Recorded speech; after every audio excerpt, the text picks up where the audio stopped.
দেশে এই যে আমাদের একটা স্বপ্ন, একটা শান্তির দেশ, একটা সুখের দেশ, বৈষম্যবিহীন একটা দেশ, উন্নয়নের যে ধারাটা থেমে গিয়েছিল, সেই উন্নয়নটা আমাদের দেশে ফিরে আসবে এই বিশ্বাস নিয়ে তার সাথে আমরা এগিয়ে যাব।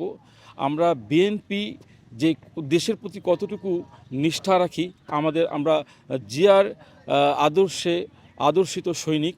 আমরা তার সাথে তার আদর্শকে বুকে ধারণ করে আমরা তারেক রহমানের সঙ্গ দিব, এই প্রত্যাশা নিয়ে আমি এখানে আসছি। অতএব আজকে রংপুরে উনি আসছে, আমাদের প্রিয় লিডার। অত্যন্ত আনন্দিত আমি যে আমি সামনে থেকে দেখতে পাবো, হয়তো তার কাছে যাইতে পারবো না, কিন্তু দেখতে পেয়ে আমি অনেক উৎসাহিত। এবং আমাদের মতো এরকম 37 বছরের তরুণরা উৎসুকিত আছে, এখানে আসবে, দেখবে, তাদেরও মনে একটা খুব আনন্দের জোয়ার বসে যাবে। পদ্মা সেতু, মেট্রো রেল এবং এলিভেটেড এক্সপ্রেসওয়ে নির্মাণের গর্বিত অংশীদার বসুন্ধরা সিমেন্ট। এটা সবাই অবগত হয়েছে। সারা বাংলাদেশের মানুষ অধীর আগ্রহ হয়ে রংপুরের দিকে তাকিয়ে আছে।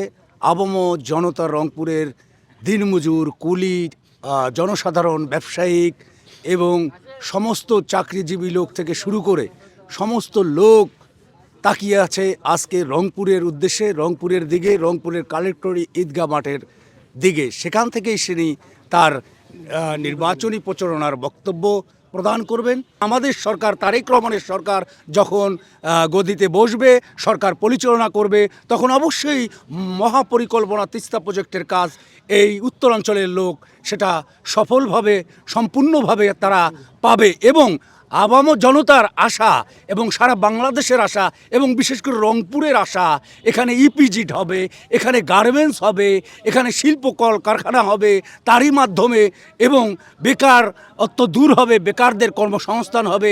এটাই বাংলাদেশ জাতীয়তাবাদী দল বিএনপি সবসময় চেয়ে এসেছে, জিয়াউর রহমানের হাত ধরে, খালেদা জিয়ার হাত ধরে এবং তারেক রহমানের হাত দিয়ে এবার সফলভাবে আমরা বাংলাদেশ জাতীয়তাবাদী দল বিএনপির পক্ষ থেকে সমস্ত ঘরে ঘরে চাকরি, কৃষকের দুর্দশা অবস্থা সম্পূর্ণরূপে ভালো রূপে পরিণত হবে এবং বেকারত্ব দূর হবে এবং ইপিজিট এবং গার্মেন্টস সেক্টরের এখানে শিল্প কলকারখানা গড়ে উঠবে। এটাই বাংলাদেশের মানুষ চায়, এটাই রংপুরের মানুষ চায়, এটা বিএনপির বার্তা এবং শহীদ রাষ্ট্রপতি জিয়াউর রহমানের বার্তা।